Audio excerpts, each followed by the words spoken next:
विधानसभा में जो बजट का जवाब आज माननीय मुख्यमंत्री जी देने की शुरुआत की है, हम उम्मीद कर रहे थे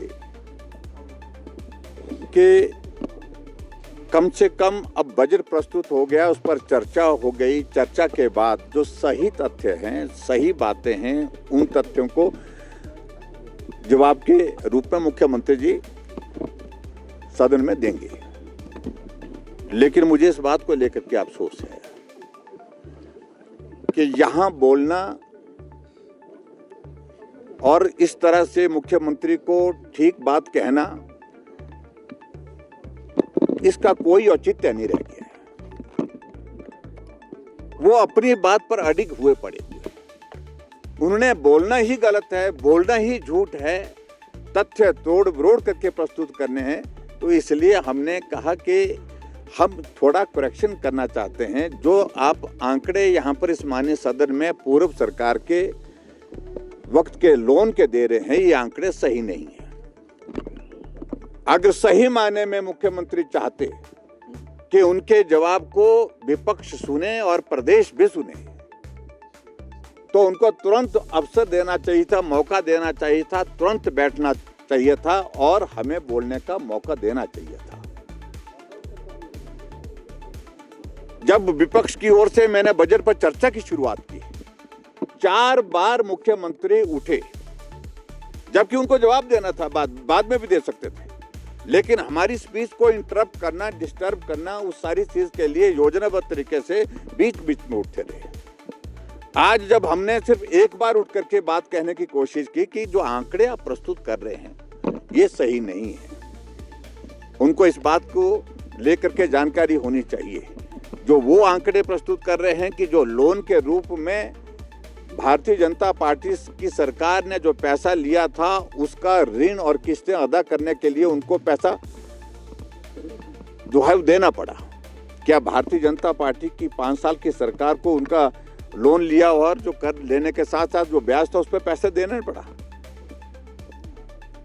38,500 करोड़ रुपए भारतीय जनता पार्टी की सरकार ने कांग्रेस की सरकार का जो ऋण लिए हुआ था उसकी किस्तें अदा करने, उसका ब्याज अदा करने पर खर्च किया है। और आज भी मैं इस बात को जिम्मेवारी के साथ कह सकता हूं, विशुद्ध लोन अगर भारतीय जनता पार्टी की सरकार में 5 साल के कार्यकाल के बाद जो था, जिसमें ऋण और ब्याज की किस्तों को काट करके अगर हम उसको विशुद्ध लोन बोलते हैं जिसको, वो था 19,600 करोड़ रुपए। वो अगर आप कैलकुलेट करना चाहें तो उसको कैलकुलेट भी कर सकते हैं। लेकिन यहां हिमाचल प्रदेश में अभी तक मुख्यमंत्री जी ने खुद स्वीकार किया कि कांग्रेस ने 2 साल के कार्यकाल पूरा होने के साथ में तीसरे साल का बजट प्रस्तुत करने तक लगभग 30,000 करोड़ रुपए ऋण ले लिया है। तो अभी तक का हिमाचल प्रदेश का जो ऋण लेने का जो क्रम है, सबसे तेज गति से सबसे ज्यादा अगर ऋण लिया है, अगर 1 लाख करोड़ का ऋण पार हो रहा है कांग्रेस के इस बजट सत्र के समाप्त होने के साथ साथ में, तो उसमें 30% लोन जो जब से हिमाचल प्रदेश बना है, और शुरू मैं कह रहा हूं कि 93 के बाद लोन की शुरुआत की कांग्रेस ने, उसके बाद जो सारा लोन था उसमें से 30% लोन का सिर्फ और सिर्फ जो है लक्ष्य जो है वो सुक्खू जी की सरकार ने पूरा किया। यानी कि 30% से ज्यादा लोन इन्होंने लिया है। आप अंदाजा लगा सकते हैं कुल मिलाकर के प्रदेश की दिशा में जा रहे हैं। हम सब लोग भी चिंतित हैं, हम सब लोग भी इस बात को लेकर के हैरान हैं, परेशान हैं कि हिमाचल आर्थिक रूप से पूरी तरह से पटरी से उतर चुका है।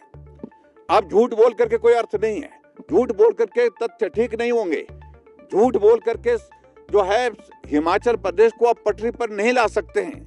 ऐसी सूरत में मुख्यमंत्री जी को स्वीकार करना चाहिए कि हिमाचल की स्थिति आर्थिक रूप से जो खराब है उसको ठीक करने के लिए हमको सही बात कहनी पड़ेगी और सही काम भी करना पड़ेगा। मित्रों, मैं सिर्फ आप सबके बीच में सिर्फ इतना कहना चाहता हूं कि बजट में जो चर्चा हुई वो सार्थक चर्चा हुई है। विपक्ष की ओर से तमाम मुद्दों को उठाया गया है, लेकिन उसके बावजूद सरकार अड़ी हुई एक बात को लेकर के कि हमने नहीं मानना है, हमने झूठ ही बोलना है, सत्य बोलना नहीं है, तो मैं समझता हूँ ये बहुत दुर्भाग्यपूर्ण स्थिति हिमाचल प्रदेश के लिए है। और आज भी हम इस बात को लेकर के हम चाह रहे थे कि हम बीच में बात करें कि जो